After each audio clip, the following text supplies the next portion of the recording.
Welcome to the Health Fix podcast, where health junkies get their weekly fix of tips, tools, and techniques to have limitless energy, sharp minds, and fit physiques for life. Deanna Hansen, welcome back to the Health Fix podcast. Thank you so much. I'm so excited to be here today with you. I am so excited that you agreed to do a workshop for all of us because everything that you taught on the podcast and everything that you took the time to spend with me and give me just a little bit of your time to help me with figuring out what to do with my hip, what to do with my back has made such a big difference that I've told so many people that I was like, I have to have you come back on and share all of the goodness. So thanks again. Thank you. I'm so excited and so happy for you. Well, I appreciate it. So tell us a little bit, like let's start the talk about fascia and how it works and how we can really help with improving circulation in our body and how when we feel pain, it's not just, gosh, we've to stop moving. It's just a signal. Body's just asking for help. Give us Yep. the scoop on how you like to explain it. Sure. So first of all, the way I see fascia, it's literally the cell membrane of every cell connected to every other cell. So it's this most beautiful communication system in the body.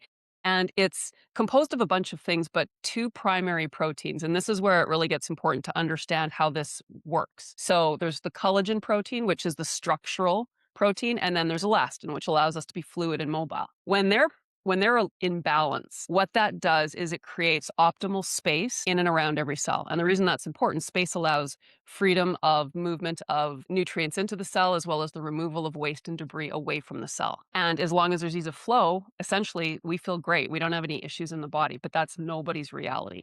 We are under this constant force of gravity, plus trauma. I actually have a protocol called TIP. Trauma induces programming and patterning. So as soon as we have trauma, and birth is traumatic, I mean, life in general is traumatic. So we have so many different things impacting us every day. But what happens to the body with trauma or any kind of stress, we reactively hold the breath. The deer who survives an attack will shake, will remove that negative energy that came in the moment. But we as humans, we collapse in our core and we freeze and then we age from that perspective. So now if I'm perfectly aligned, this muscle, the diaphragm, when I inhale, it moves down. When I exhale, it lifts. If it's working properly, it's the pump to move the energy, the fluids through the entire body. But now I'm hit with some kind of stress or trauma and I do this. I'm going to cave in and I'm going to lock myself. And now I'm asymmetrical in my core. So now my limbs have to pattern to keep me upright, to keep me balanced. And what's happening with this collagen elastin equilibrium, the collagen, that structural protein, starts migrating to areas of need so we don't literally tip over, like scaffolding. So as we go through time, we start developing a denser body because the adhesions bind together and will grip to everything in their pathway, including bone, with a force of up to 2,000 pounds per square inch, and will be anchored most strongly in the feet, because the feet are the furthest from your diaphragm. The feet, the hands, and the top of the head are really all the furthest parts from this engine. So when we're looking at the fascia and how to bring back this alignment in the body, we have to understand what's holding us out of alignment. And that's not where we typically feel pain. If you have pain in your low back, as an example, more than likely that right foot is driving away from midline, the left side anchors, and then that left side of that back is under this constant stress because it's fighting this pull of the body. So when we look at the fascia, we have to understand where the cause sites are to the pain and the issue sites. And those issues can be anything from stagnant lymph to PTSD, emotions stuck, which programs your mind to believe that this is how life should be when it's not. We actually are built to thrive and experience joy and creativity.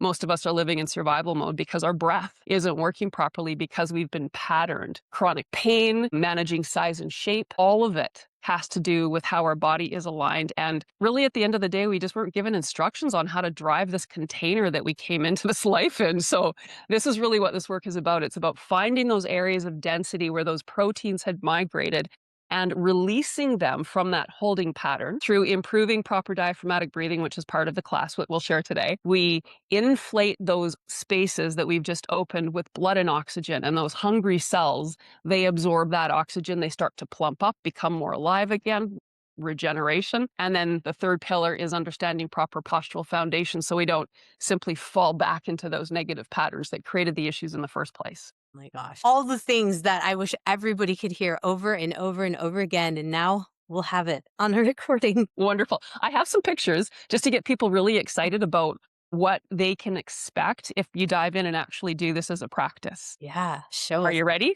Please. Okay. I'm just going to share my screen for you. Okay. Here we go. And let me know if you can see this. Not quite yet. It says you've started. There they are. Got There them. they are. Okay. Wonderful. Okay. So this is a 30-day program that actually exists in my membership. And what we tell our participants is don't change anything else. Don't change diet. Don't change whatever you are doing for exercise or not exercising. Just add this in.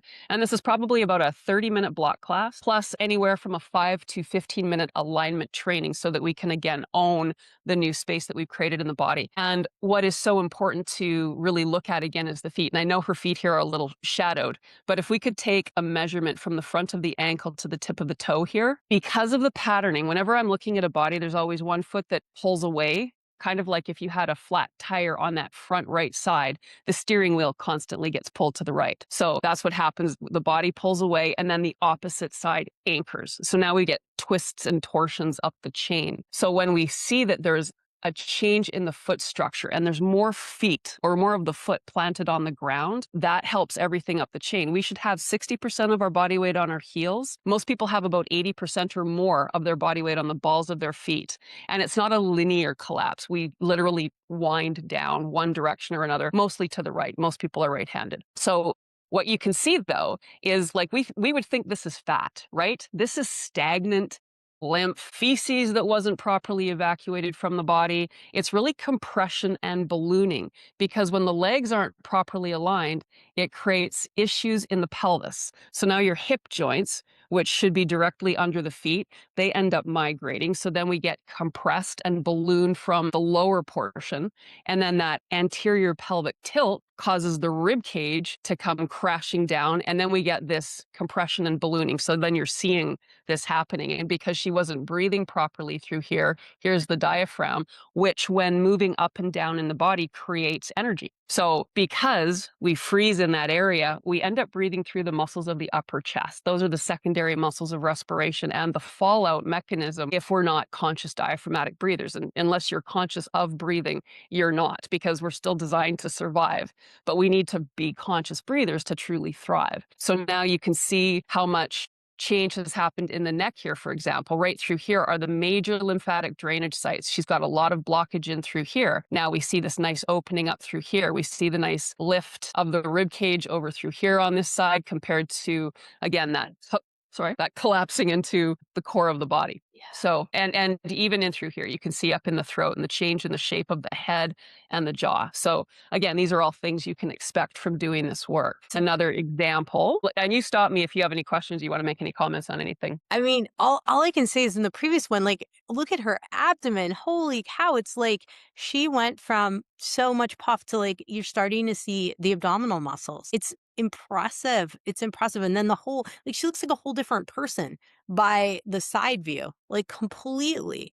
It's Yeah, exactly. And whenever I see this where you can't, like here, you can start to see the outline of the lower ribs here. And we want to see that. Right here, her ribs are basically buried under those adhesions. So it looks like a sheet instead of you can see the outline of things here. So that's just another thing. If you see that on yourself, it's an indicator that you don't have that connection to the breath. yeah. Yeah. Here's another example. I love this woman and her before and afters because, again, like when I see this change here in the neck from here to here, how much lift she has, that's an indicator, again, of the entire alignment. And you can really see on the foot here how much her lower leg is angled forward and how there's not a lot of distance from the front of the ankle to the toes. And then in this after photo, how she's so much straighter and we've got more foot connecting to the ground. And she's brought her center of gravity back. Literally, she's tipping here and she's so much more upright through here. And even looking at how the elbow joint gets hooked.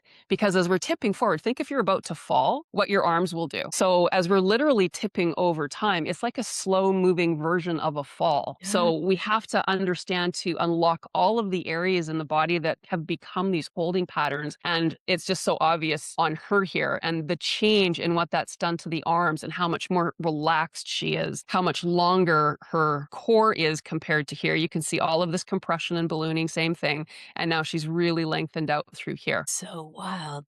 Oh, so cool. This is just a fun one. This was a 1 month thermography, and the woman that took this, she said she's never seen anything so extreme in just 1 month. So this was a blocker who just started, had the image before, and the red and the white areas really show stagnancy. And of course, this is where the diaphragm is. This is where all of the organs are. So when we don't have that muscle working for us, we're not giving the stomach organ, the liver, the pancreas, all of the organs, the heart and the lungs, they're not getting that mechanical activation, which is part of what keeps us healthy. Also, that muscle, if it's working properly, it now becomes the foundation of everything up the chain, where when it's weak, now we're collapsing inward. So it's one of those foundational muscles that, if not properly kept strong, becomes a problem. And here's the thing. When I was a kid and I was a Highland dancer, hold your belly in. Okay, well, if I'm holding my belly and I'm not breathing diaphragmatically, because you have to move the belly in order to bring that action into the body.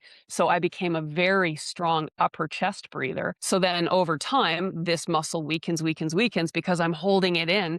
And then you end up ballooning because, again, we're compressing and ballooning outward. I love this picture, though, because it shows the stretch marks in through here and how much change she had with those in 30 days.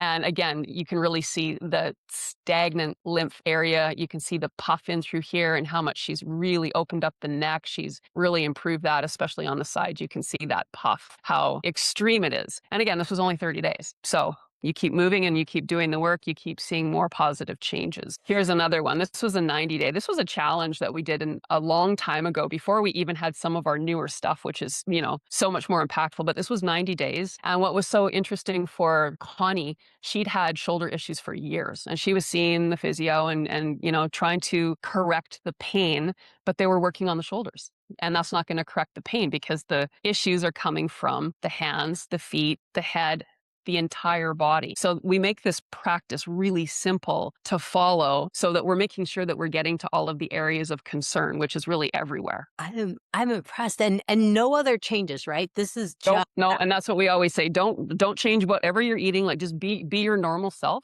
Just add this in. Yeah. wow. And then just to show here too, I love this before and after of this lady, because the other ones are really showing a difference in size, but it's not just about size. If you just looked at her, she's a lean Yeah. looking woman to start. But again, to see the collapsing of the breast tissue and how activating the diaphragm creates that floor to support the rib cage, which supports the breast tissue. You can really see again how she's tipping forward through here and how she's brought so much more center of gravity onto her heels. And then I just love this before and after. You can see again all of the stress and tension that's up through here as those shoulder blades wrap around, and how they come back and down so beautifully here. And that's going to be part of the demonstration. I'm going to do a cool couple positions that's going to really create changes in that space for everybody. I can't wait, because I am that person here, like her, with the little creases where the rib cage is coming down. I'm like, I definitely noticed that in myself and haven't got to that point yet. So I'm like, I need 90 days now. That was only 30 days. This was a 21 day, our facelifter program, but I really wanted to show this one just because the change in the shape of her skull. So of Oh. course, you can look at her and you can say, wow, she looks very different. But the collapsing in through here, that's putting immense stress and pressure onto the actual brain. So to have that much more space created for the brain, for the eyes to settle. And what I also love about this picture is when you look at people, again, if you're about to fall, what are your eyes going to do? Again, you're going to have that scared look because you're, oh my God, I'm going to fall. And so people end up having this look on their face because they're literally going through this slow version of a fall. And then the body's constantly compensating and adapting to prevent you from falling. But if you look at this after photo, she's in her body. She looks peaceful. She looks calm. I get stressed when I look at the before one, and I just feel I can take a full exhale when I look at the after photo. And another thing to just make note of, our nostrils should be symmetrical for optimal breathing. The air going in the right side feeds the left side of the body and the right side of the brain, and vice versa. So if everybody looked at the nostrils and saw that they're not symmetrical, we want symmetry everywhere. Symmetry creates optimal alignment for the cells, and that's the goal: balance and symmetry in the body. And again, you can just see in the neck too, that like the tension in through here. Think of her thyroid right through here. All of that tension and how much longer the neck has become through here. So I think that's enough of pictures to share. It gives everybody a good little viewpoint of what we've done here, I think. Yeah, absolutely. Absolutely. And definitely we'll differentiate for everybody what the facelift program is compared to the rest of the program. Sounds good. Okay, so I thought I would take everybody through 5 positions so that you can really get a sense of the, again, cause site to the pain site. Mhm. So I'm going to do the belly, the lower ribs, and then the upper side ribs. So before we start, what would be really cool is if everybody just took your left arm and go through a nice range of motion and just notice in yourself if there's any pain, if there's any grinding, just notice how it feels. Do the same thing on the right arm. Okay. Now I'm going to take us first through the belly position. We always start here because the breath is key, and we want to teach people how to breathe diaphragmatically. Again, if we've been breathing up through here, it's not just something you pick up in a second. There's a little bit of training to it. So what we're going to do, oh, let me just one more thing. The only contraindications are if you're pregnant, instead of lying on the towel, I want you to lie on your back, and you'll be placing the towel on your belly, and then you're just going to add pressure. So we're going to be using a rolled up towel for this so everybody can feel what it feels like right away. And I'm going to show you how to roll it up in a minute. And then the other thing is if you have any herniations, inguinal, umbilical, it's safe to do as long as you can breathe in a relaxed way. If you get on it and you feel this doesn't feel very comfortable, then do that position lying on your back. And there's really only 2 rules with this whole program. Your breath is your guide, which is the most important one, because if you're doing anything that causes the breath to be stressed, that's your body saying, I don't feel safe. I don't like this. And then we need to find another way. And all of the work can be done on a bed.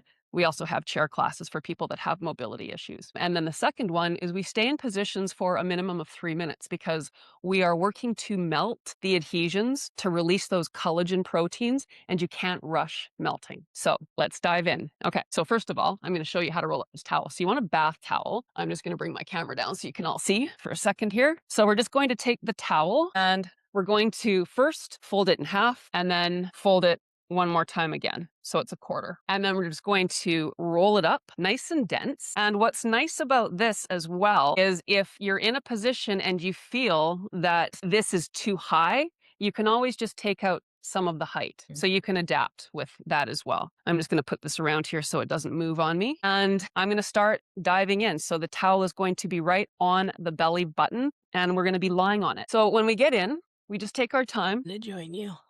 All right. Perfect. Excellent. And stay up on the elbows to begin. And also just notice if your elbows, we don't want them too far out. We don't want our shoulders up around our neck. We want the elbows back underneath the shoulders and bring the shoulders back and down. And then to begin, just start inhaling into the towel. So you might even get a sense that you're almost doing a full body push-up as you move the belly into the towel with the inhalation. So just take a few breaths, noticing that. Also, unless you can't, we want to breathe in and out through the nose. You may feel pain, pressure, even a pulse. As long as you can breathe in a relaxed way, totally fine. Let's shift your focus now to the exhalation phase of the breath, allowing your body weight and gravity to do the work as the towel sinks nice and deep into the core with that full exhale. And now let's exhale for a longer count than you inhale. I always say exhale for a count of 6, inhale for a count of 4. If it feels appropriate for you to do so, you can bring your rib cage to the floor.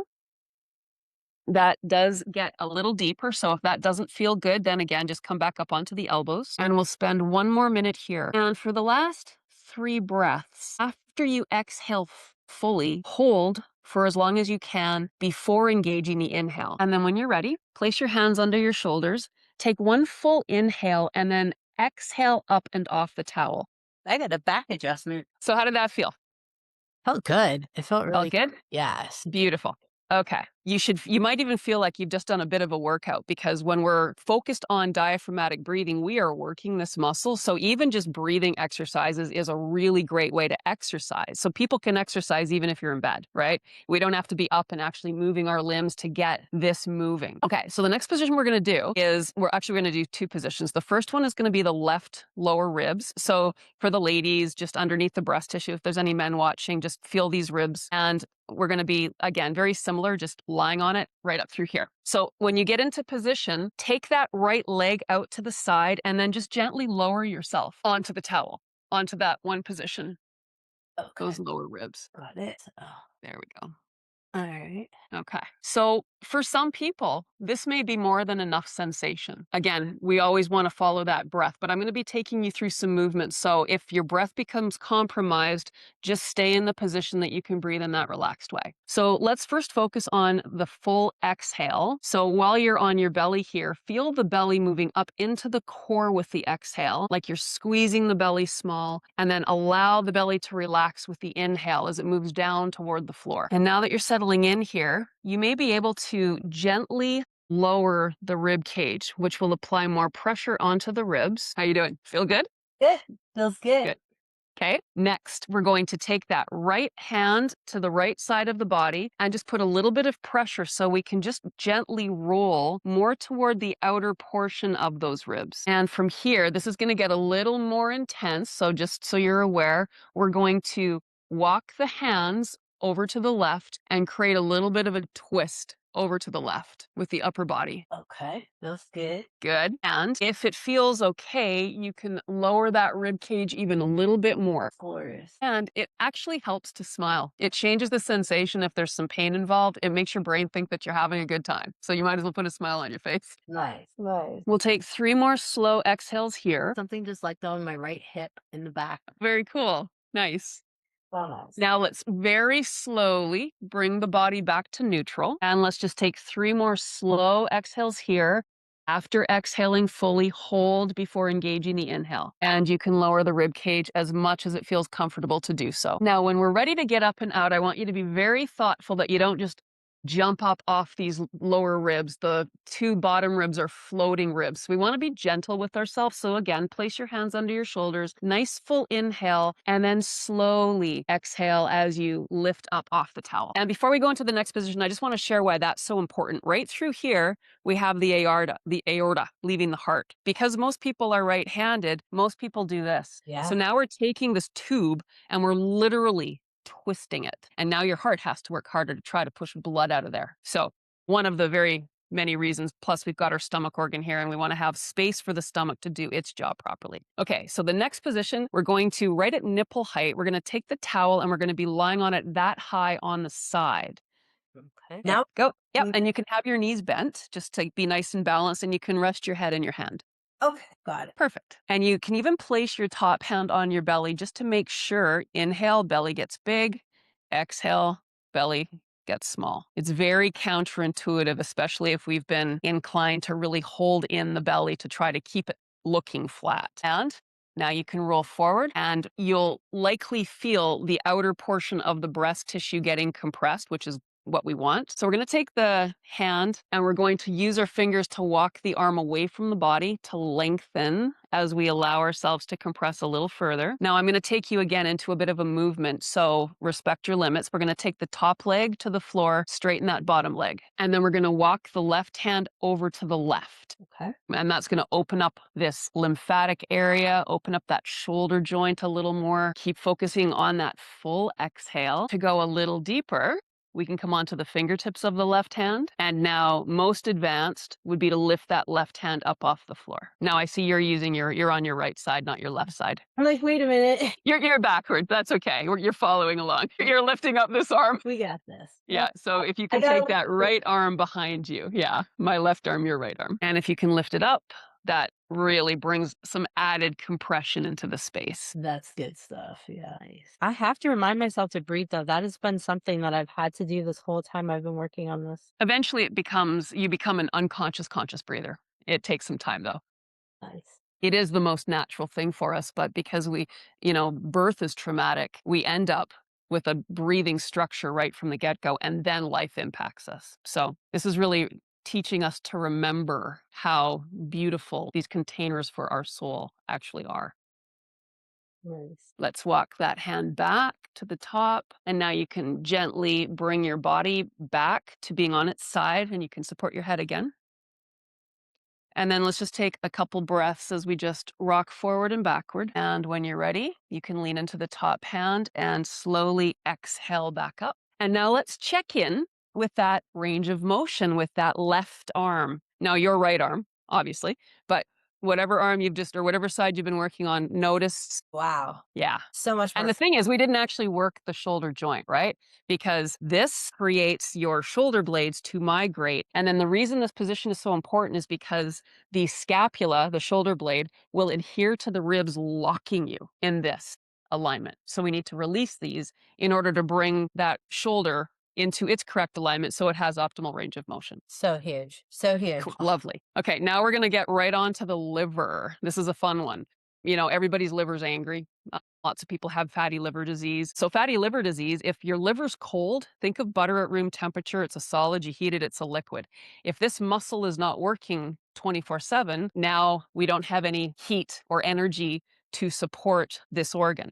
So we're going to do two things. We're going to actually lie on it as inside we're moving the muscle, and we're creating heat from the outside in. So same as the other side, it will be just under the right breast. And you can take that left leg out to the side for balance. Right. And again, we want to respect the limits, but if you can start to slowly lower the rib cage down toward the floor, with every exhale, you're squeezing the belly small, feeling almost like the belly button is moving up toward the spine with that full exhale, and then you release it down toward the floor with the inhale. Now you can take that left hand to the left side of the body and add a little pressure. So now you're rolling over to the outer side, outer portion of those right lower ribs. And a little more advanced now, we can take the hands to the floor, walk them over to the right, and add a little bit of a twist. When we twist, we create a shearing of the adhesions. So we open up to the deeper layers. Again, those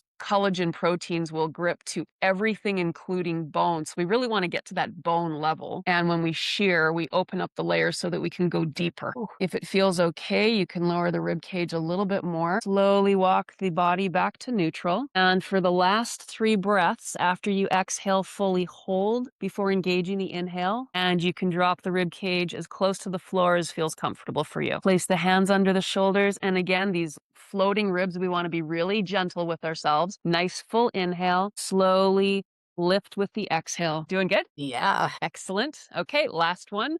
We're going to do the upper right side rib. So you'll be on your left side. Do what Deanna's doing, everyone, not me. I did it backwards. Or if you did it backwards, I guess you can hang out with me on this one. All good. We're getting both sides anyway. So, All right. Hanging out. so nipple height. Yep. Perfect. Support your head in your hand. Place the hand on the belly. Make sure the breath is coming from here. Pregnant belly with the inhale. Squeeze the belly small with the exhale. Then we can lean into this top hand. You'll feel that outer breast getting compressed. Take your hand to the floor. Use your fingers to walk the arm away. To go deeper, we can take the top leg to the floor, straighten the bottom leg, and then we can walk the right arm to the right. Good. And the nice thing about this is a minimum of 3 minutes, but you can stay as long as it feels good to stay. There's some positions where you're just like, I don't want to get out. People take their blocks to bed with them. I'm always on my upper side ribs in bed with the block. It's lovely. Now to go a little deeper, if you can come up onto the fingertips or even lift that arm up. We never want to force though. We always want to respect the limits. The fascia does, if you force the fascia, it pushes back. If we respect our limits with the breath, then we melt and we become soft. And that's what we want. The whole concept of a hard body is so not what is healthy for us. I could lift up my right arm, but I can't lift up my left. That'll come in time. And you can slowly walk the arm back, bring your body back to the initial point.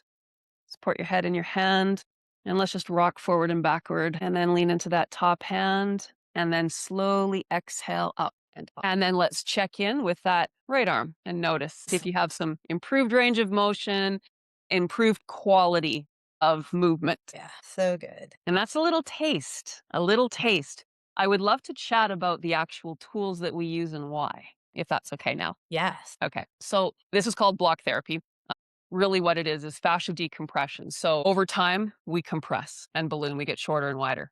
This is taking you in the opposite direction to what time has done. So fascia decompression. So a towel works great, but the reason we use our tools, these are made of wood. We've got the Block Buddy and the Block Baby. For people over 5 feet, you want this one. If you're under 5 feet, you want this one. We've got lots of classes where we use both. It's lovely to have both if you can do it, because there's certain positions that are going to feel nicer with one than the other. And sometimes this little guy is more intense in some of the positions, and some it's less intense. So just so people know. But when I was talking about how those collagen proteins, they spider out like a web, and then they grip to everything and they latch onto the bone. So bone and wood are similar in density. If we're using a fascia roller and you're rolling, it's like taking a boat on the ocean. You're getting to those surface layers, and you'll get some improvement on the surface layers. But again, we're rooted at the bone. We need to deep sea dive. And that's why the tools are made as they are, because bone and wood love each other, actually.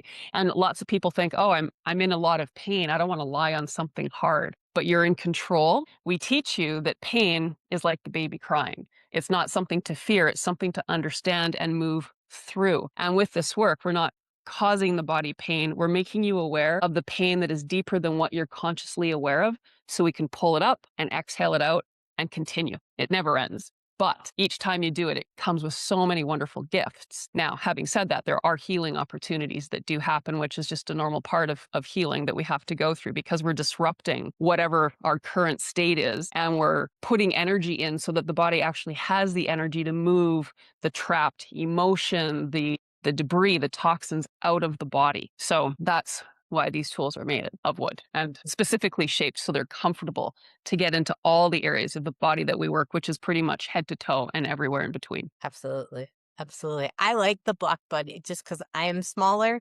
I'm just a That's the baby. Yes, the baby. I always put that one wrong. I like the baby. I like the baby. It's my buddy, my personal buddy. Very good. So do you have any questions or anything you want to talk about? Lots of different questions, and some of the things that have come up since I've started working with folks, I will tend to put some folks through these motions before we go into an acupuncture session, things of that nature.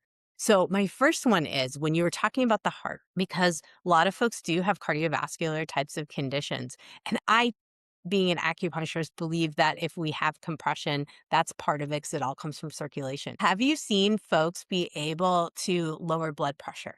Any of Oh, those yeah. things? Okay, I'm Yeah. super curious. Yeah. And the cool thing is really, like, I get surprised sometimes at what people tell me have changed. So, but yes, if you think about it, again, your heart lives inside this cage. So if, again, I'm breathing properly, heart's right around here, you've got this nice strong floor to support this, and then the tube coming out, it's as it's aligned. But that, now imagine this. Imagine what's happening to your heart. And so if you have valves that don't function properly, think of squeezing anything. It doesn't fit in its container anymore. So it adapts, but it adapts in a way that's compromised to what it optimally could be if we maintain space. The heart and the lungs should be at the front of the rib cage. As soon as we start falling in, they get smashed to the back of the rib cage, and then they're under stress. So when we feel stressed, it's really our cells are under stress because we're not giving them the space that they need. And the container is really the key.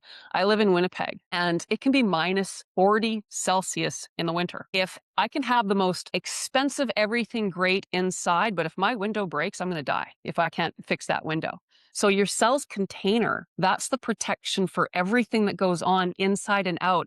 When that container is optimal, think of blowing up a balloon. When it's fully blown up, it's round, it glows, it almost defies gravity. Take half the air out, it becomes wrinkled, dirt and debris get stuck in the creases, and it starts to get heavy. So that's what happens to our cells over our lifetime. If we haven't been conscious diaphragmatic breathers, our cells start to do that. And then they get heavy, and now they don't have as much surface area to absorb nutrients or to remove the toxins. So the cells become dirty and hungry. And think of how you feel when you're dirty and hungry. Not as good as when you're nourished and you're well rested That's and clean. I love it. I love it. Well, I think about my father's 90 years old, right? And he's kind of doing this, and he's got, he had a open heart surgery like some 10 plus years ago, and the scar tissue, everything. And I'm thinking, okay, incredible for help. And that's the nice thing too, even if people have had surgery, really the difference between adhesion and scar tissue, it's the same thing. It's collagen protein buildup to create that scarring, but there's a line from either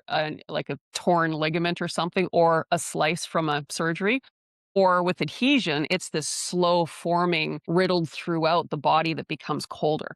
But either way, when we put in tension and we start to shear through scars themselves, we can open up that space and improve flow. I had a breast reduction when I was 24 years old, which I would never do now if I knew then what I know. But what that did for me was it gave me the understanding, and at the time I was running. I was 50 pounds overweight. I was doing everything I could to try to change my size. I had huge breasts. So I have these done, which was great. And now I feel good running. But as I kept running, the scars started to adhere to my ribs. And then I became addicted to my inhaler simply to run. So this having the scars like that gave me the understanding of how to actually get in and release them from the bone. So there was a purpose for it. Absolutely. Oh my gosh. Oh my gosh. I'm thinking also like enlarged. So like I have a patient who has an enlarged spleen from polycythemia vera and a lot of tension in the abdomen. And so you can you could go over an enlarged spleen with some proper pressure probably. Yeah. And if we think about, again, that 2,000 pound per square inch grip, it's a magnetic grip of those adhesions. We're not putting anywhere near that kind of pressure on the outer portion of the body that's actually occurring on the inside of the body. So think of somebody with like an aortic aneurysm, for an example. Okay, Mhm. again, so here we've got the aorta coming through here. If I'm literally locked like this, now I'm compressing this, and then you get that ballooning, that bulging. Yeah. So the goal to release that is to take that stress off, which is what this work does. Now, if people, and we always teach people, like, you have to use your intuition with this, right? Because you're doing it on yourself. You're moving deeply into your own body. And what's nice is we can work from a distance to get to the problem, because that aortic aneurysm, it's locked in at the limb. So you can make all these changes to the limbs to actually start lifting up the rib cage without even going to an area that you might feel uncertain if it's safe. But having said that, your breath, when we understand that our breath is designed to give us information, and when it's relaxed, we feel safe. When it's stressed, it's saying, I don't feel safe right now. So if you do anything and your breath is stressed, respect that. Like, your body's saying, no, I don't like this position. Again, we can adapt by doing it on a bed, by using something softer, or by approaching it in a different way. And we have so much wonderful community support. So for people that really need a little more hand holding, that's always part of what this is all about for us. Yeah. Yeah. I mean, you definitely I'm seeing emails coming up all the time with lives and different things that you're doing. So it's awesome to with all the support. Now, I do have a couple different questions about, when you're looking at time frame, right? You were showing these pictures with 30 days. You had the one gal with 90 days. Of Yep. course, I'm always going to get asked, like, do you have to do it every day? Like, what's the long term, what does it look like after 90 days? What does it look like? Give us kind of like what's the lifetime of this look like? Not because I'm like, oh, I want to know. I actually want to know, but I know some people are going to ask me like, okay, what am I getting into? Well, and what's really cool is my community often calls themselves blockaholics. Like, once you do it, it's a therapy, an exercise, and a meditation all built into one thing. So, people typically will have a certain amount of time in a day for their self-care, whatever that looks like. This becomes a self-care routine that is so accessible and easy to do. Now, 15 minutes a day does more than once a week for an hour. We're teaching habits. We are born to breathe with our diaphragm, but we've forgotten how to use it. So we need that daily structure. So I even say to people, if you only have 5 minutes a day, do the belly position. Teach yourself where that breath should come from. When we breathe diaphragmatically, we feed the body 6 times the oxygen. That's 600% more oxygen. Every cell, first and foremost, needs oxygen to thrive. 5 minutes where we're not breathing, we die. Cells don't like not having oxygen, so they become pushed to the side and not part of the equation. So just the breathing exercise, if that's all you do, that will start to change things. Most of my people, they'll do a 30-minute class a day. And again, it replaces so many other things, like they're not having to go to the chiropractor as often, or they're not having to do other things, right? Like this becomes the self-care routine. And because you can also block passively, I've got a video called Blocking Around the House. I go go to bed, it's under me. I'm watching a movie, it's under something. You know, like if I'm entertaining myself with the TV, I always have this working for me because I just have to lie on it. I mean, I can be very thoughtful about it and actually go through movements, but simply lying on it, pressure over time creates heat. And if you can think of the breath while you're doing it, you're heating from the outside and the inside. So the time commitment that most of those pictures before and afters was about a 45-minute per day time commitment. On the other side of it, you know, it's like anything. If you want to, you know, continue to move forward, great. But part of it too is once you've learned how to breathe, it's not that you don't want to keep doing the work, but if you become a better breather, already you're in a different state. So even if you're not blocking and you're a better breather because you've released the adhesion, so now you have more diaphragm functioning for you, you're already going to be different than before, even if you don't continue. Part of it is also teaching people how to use their body. Like just as we're sitting here, do you have equal pressure on both sit bones or do you have more pressure on one sit bone than the other? More on my right than my left right now. Yep. Yeah. So part of it is really just awareness. So people always ask me like, you know, do weights? Do you do other exercise? And I don't. I do work on patients. So like I'm physical with my actual work, but I treat general movement as an exercise. So if I'm going down to lift something up off the floor, I treat it like a squat, you know, and I'm always, if I'm carrying bags, I'm properly aligned when I'm carrying them. So I don't like, you know, get my body carrying something heavy, getting pulled over. I try to bring conscious movement into all of my actions so I don't need to exercise, if that makes sense. That's pretty awesome. That's pretty awesome. I think a lot of people love to hear that. You know, that they could be exercising all day without having to actually exercise per se. And also just, you know, the understanding of how we're supposed to be positioned. So anatomical position is palms forward, but everybody's walking around with internal rotation, palms are facing back, it's causing the rib cage to come down. Even just being aware and walking, making some of these little changes, that really changes the game. When we're standing, are you standing like a duck? Is one foot splayed more than the other, causing the other side to anchor? If you can be conscious of having your feet underneath your hips, pointing forward, knees slightly bent. I'm just going to stand up and show because this is important. Yeah. So most people, they hyperextend and they might shift. So now I've got this locked knee, I've got this angled body, and now I have a rotated pelvis, and that's what people do. And then we start again. Here's our patterning.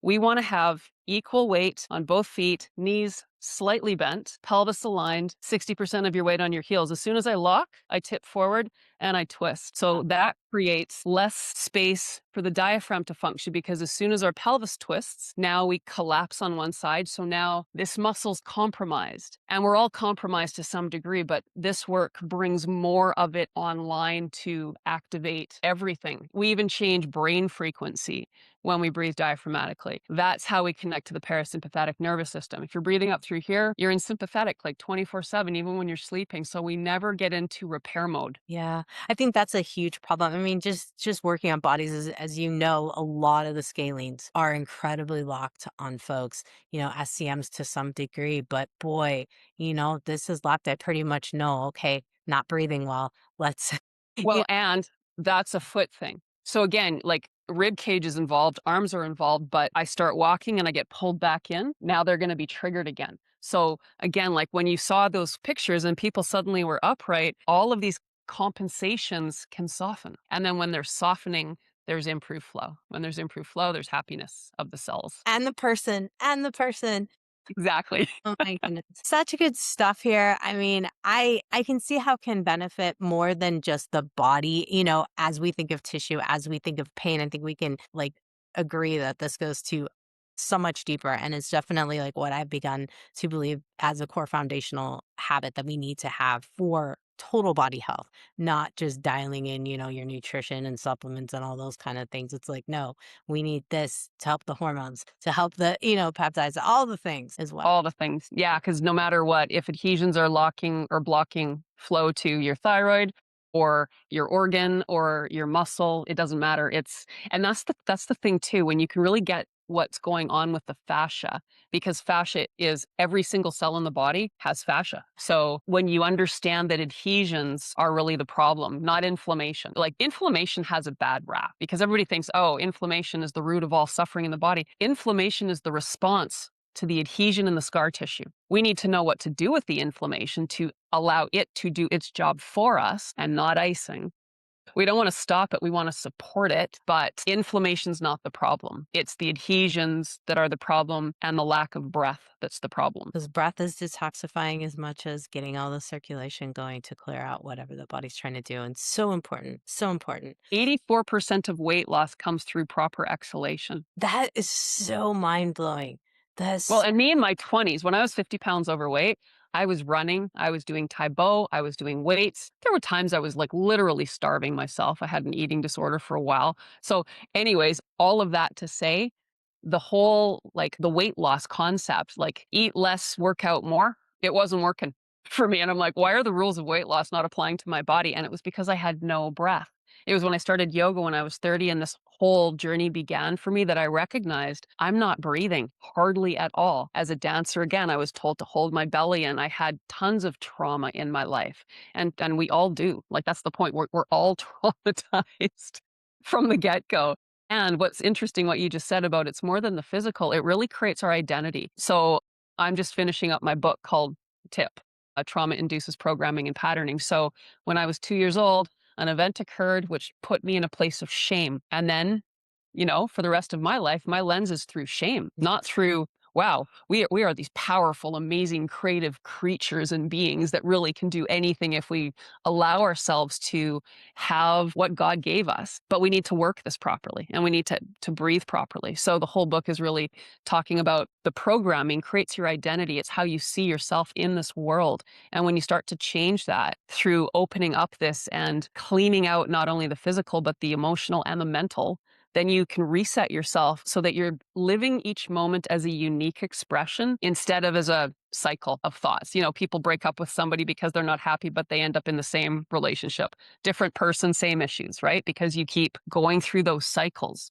We need to reset ourselves. And if you don't change the breath, you're locked in to the programming of whatever that trauma was and how it impacted how you see yourself in the world. My goodness. So many things, but yet something that's so simple. It's And incredible. it really is. Yeah, which is so fun. And it's accessible to everybody. Like, because again, like you can do it in bed. If you can't get out of bed, you can throw a towel under something and you can start the breathing and you can start moving yourself to a next step. So easy. There's no excuses. There's no excuses. You're not giving anyone any excuses. So you guys heard it here.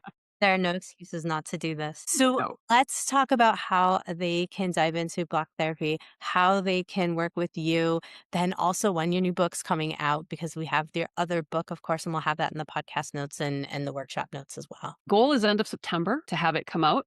Looking really forward to that. And yes, we can.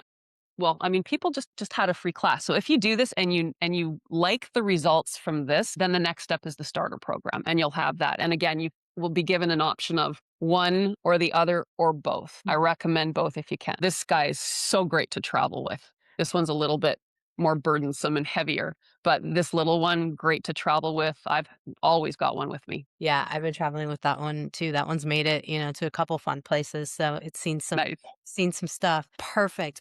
And we'll put those notes in there. Deanna, thank you so much for taking the time to give us a lovely class. I look forward to letting you know how all the progress goes and then working on my own self some more because you've already changed how I move and how my hip and back work. I am looking forward to more. Well, you should send some new follow-ups and we can do a little more on you. I know I need to do a front back. All right, deal. Done. Okay, great. Thank you again. You have a great rest of your day and we'll be in Thank you. touch. Sounds great. Thank you so much. And to all of you that were listening, so much fun.